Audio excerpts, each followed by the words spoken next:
Assalamualaikum warahmatullahi wabarakatuh. Pada video kali ini kita akan melanjutkan materi bab 4 yaitu persamaan garis lurus untuk matematika kelas 8 di semester Gasal.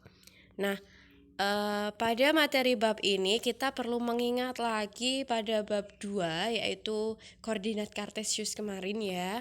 Nanti perlu diingat lagi. Nah, kita sampaikan dulu tujuan pembelajarannya. Yang pertama, peserta didik dapat menggambarkan grafik persamaan garis lurus sebagai fungsi linear. Kemudian yang kedua, peserta didik dapat menentukan gradian suatu persamaan garis lurus pada bidang koordinat kartesius.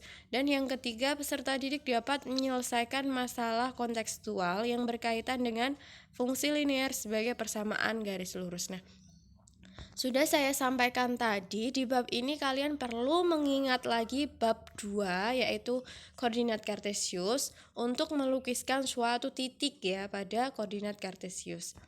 Nah, kalian masih ingat ya, di situ diberikan beberapa titik A, negatif 1,2, B, C, dan D ya, dengan titik koordinat tersebut. Nah, bagaimana cara melukiskan titik? Masih ingat? A negatif 1,2, titik koordinat itu dimulai dari X, Y ya, berarti X-nya negatif 1, Y-nya 2. Negatif 1 miliknya X, berarti mendatar, ada di sebelah kiri karena negatif 1, 2, 2-nya ada di sumbu Y yang menurun. 2 berarti kan positif, ada di atas, masih ingat ya kemarin ya di bab 2. Kalau sumbu X ke kanan itu positif, ke kiri itu negatif. Kalau sumbu Y yang menurun ke atas itu positif, ke bawah itu negatif. Berarti sudah bisa melukiskan titik ya, mengingat lagi yang kemarin saja. Titik A-nya berarti di atas itu ya, negatif 1,2. Nah, kemudian titik B, C, dan D-nya mengikuti. Kalian pasti masih ingat menggambarkan titik. Nah, sekarang kita langsung masuk ke pembahasan PGL-nya atau persamaan garis lurusnya. Mengapa kita perlu mempelajari persamaan garis lurus? Nah, jawabannya, garis lurus itu sangat dibutuhkan pada konstruksi suatu bangunan agar bangunan dapat berdiri dengan tegak dan kokoh. Atap rumah juga dihitung kemiringannya agar air hujan yang jatuh bisa langsung jatuh ke bawah. Kalian bisa perhatikan atap rumah kalian. Posisinya kan miring itu ya. Itu menggunakan PGL loh. Nah, kemudian garis lurus juga sangat dibutuhkan pada setiap tepi suatu lapangan tenis sehingga pembatas daerah di dalam ya, sebagai pembatas daerah di dalam atau di luar permainan. Nah, contoh gambarnya itu bangunan, atapnya, dan kemudian lapangan tenis ya. Sekarang kita masuk ke bentuk umum persamaan garis lurus. Setelah kita tahu bahwa PGL itu ternyata digunakan dalam kehidupan sehari-hari. Nah, bentuk umumnya ada dua. Yang pertama eksplisit dan implisit. Nah, untuk bentuk yang eksplisit, Y sama dengan MX plus C, atau bisa kita tuliskan persamaan PGL-nya AX plus BY sama dengan C. Nah, ada dua itu ya, eksplisit dan implisit. Nanti bisa kita gunakan untuk mencari kemiringan garis. Nah, coba perhatikan di sini. Dari persamaan-persamaan berikut, manakah yang merupakan persamaan garis lurus? Nah, di situ ada A, B, C, D, E. Kita lihat yang A. Y sama dengan 5X plus 2. Coba perhatikan dua bentuk tadi, dua bentuk PGL. Merupakan persamaan garis lurus atau bukan itu? Iya ya, karena itu sama seperti Y sama dengan MX plus C. M-nya 5, C-nya 2. Nah, yang kedua itu salah, bisa dilihat tidak sama dengan bentuk umumnya ya. Kemudian yang ketiga, benar atau salah? 2X min 3Y sama dengan 6. Benar ya, sama seperti bentuk umum yang kanan. AX plus BY sama dengan C. A-nya 2, B-nya itu negatif 3 ya, bukan 3 karena depannya ada negatif, dan C-nya 6. Sekarang kita lihat yang D, ya atau bukan? Nah, sudah kelihatan bukan ya, karena 3X plus 12 sama dengan 0. 12-nya itu tidak ada variabel Y-nya, berarti salah, bukan PGL. Nah, kemudian yang E, benar atau salah? 6X min 5Y sama dengan 2X. Salah ya, karena di sebelah kanan itu bukan, kan C itu tanpa variabel. Nah, di sini 2X ada variabelnya, berarti bukan PGL. Nah, paham ya, kalian ingat selalu bentuk umum PGL, Y sama dengan MX plus C atau AX plus BY sama dengan C, atau bisa juga AX plus BY plus C sama dengan 0, itu sama saja nanti. Nah, sekarang kita menggambarkan grafik persamaan garis menggunakan tabel. Nah, lengkapi tabel berikut untuk persamaan garis 3X plus Y sama dengan 9. Nah, cara menggambarkan garis kalian membutuhkan minimal 2 titik ya. 2 titik ketika dihubungkan pasti akan membentuk suatu garis, minimal menggambar 2 titik. Nah, dengan cara tabel kita bisa tuliskan X, Y, dan itu yang paling bawah, baris yang paling bawah X, Y. Apa maksudnya? Kita bisa memisalkan nilai X berapapun, kemudian dimasukkan ke persamaan, hasilnya ketemu Y, nanti menemukan titik koordinatnya. Sekarang kita coba langsung. Misalkan saya mau memasukkan X-nya itu negatif 1. Nah, boleh ya X-nya berapapun terserah kalian, minimal 2 titik koordinat nanti. Ketika X-nya negatif 1, berarti kan 3 kali negatif 1 plus Y itu sama dengan 9. Nah, 3 kali negatif 1 berapa? Negatif 3 ya. Negatif 3 karena sudah tidak punya variabel, berarti kita ubah ke ruas kanan. Berarti Y-nya menjadi sama dengan 9 plus 3. Negatif 3 pindah ruas ke kanan jadi positif. Hasilnya Y sama dengan 12. Ketika X-nya negatif 1, maka Y-nya 12.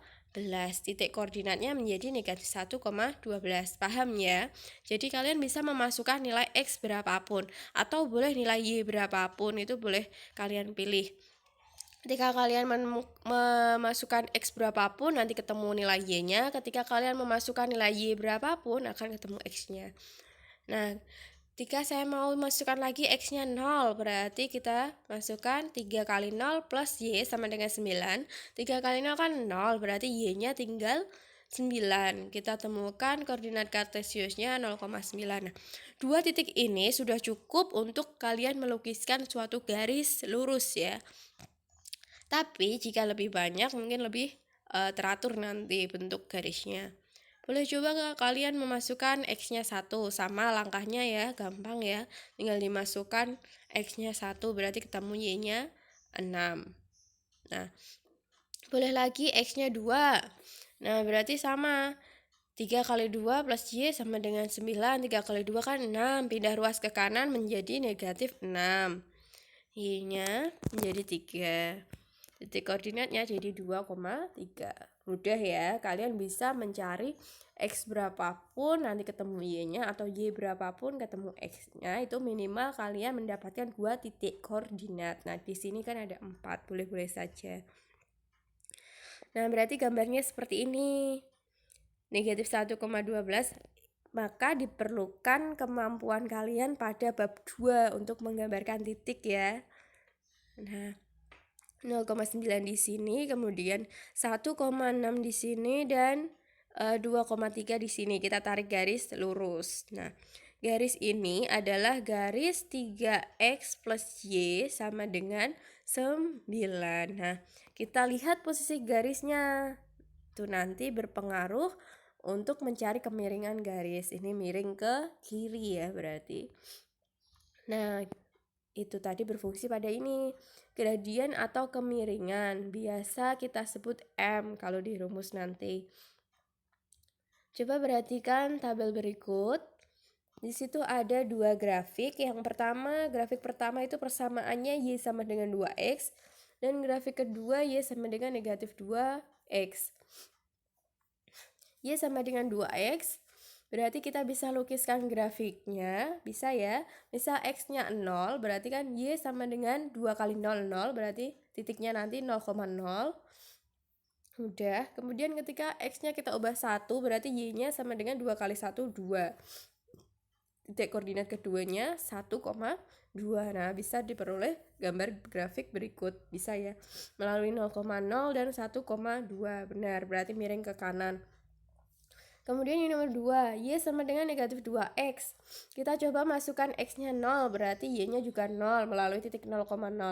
Kemudian ketika X-nya kita ubah 1, berarti Y sama dengan negatif 2 kali 1, itu berapa? Negatif 2, berarti titik koordinatnya 1, negatif 2. 1, negatif 2 berarti gambarnya itu ya bisa 1, negatif 2. Kita tarik garis melalui 0,0 juga. Nah, dari sini mengapa ada garis yang miring ke kanan dan ada garis yang miring ke kiri? Itulah fungsinya kemiringan garis. Kita bisa peroleh bahwa gradien yang miring ke kanan itu menandakan bahwa kemiringan garis itu bernilai positif. Sebaliknya jika gradien itu miring ke kiri menandakan bahwa kemiringan garis tersebut bernilai negatif. Nah, apa itu kemiringan atau apa itu gradien? Gradien merupakan nilai perbandingan itu berarti nanti per ya, antara perubahan nilai Y dengan perubahan nilai X. Bisa kita tuliskan gradien atau M sama dengan perubahan nilai Y per perubahan nilai X. Kita lihat grafik yang pertama.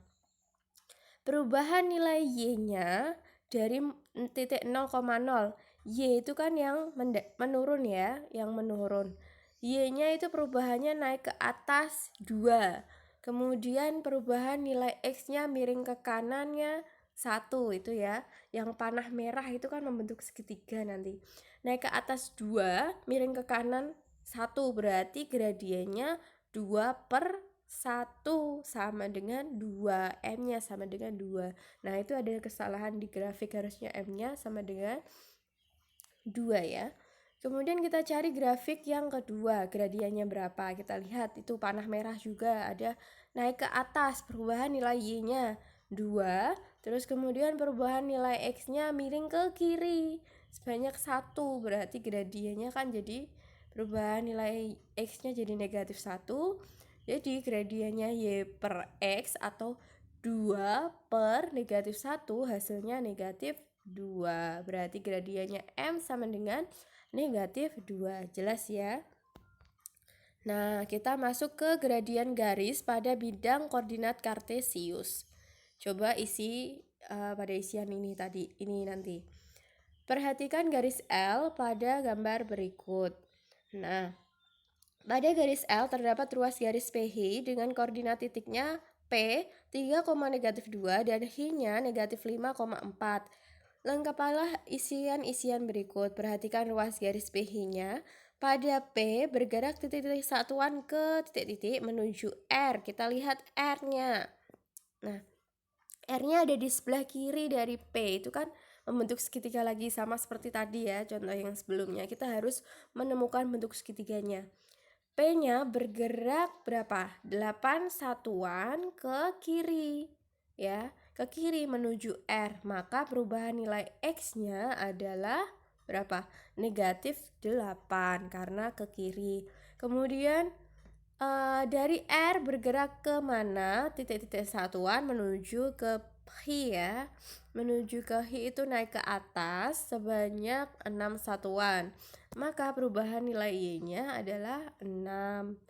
Nah, gradien tadi itu kan perubahan nilai Y per perubahan nilai X. Berarti Y-nya itu sama dengan 6 per negatif 8. Maka gradiennya negatif 3/4. Kita sederhanakan. Jadi gradien garis L atau gradien PH sama dengan negatif 3/4 ya. Maaf. Sudah jelas untuk menentukan kemiringan garis pada bidang koordinat kartesius.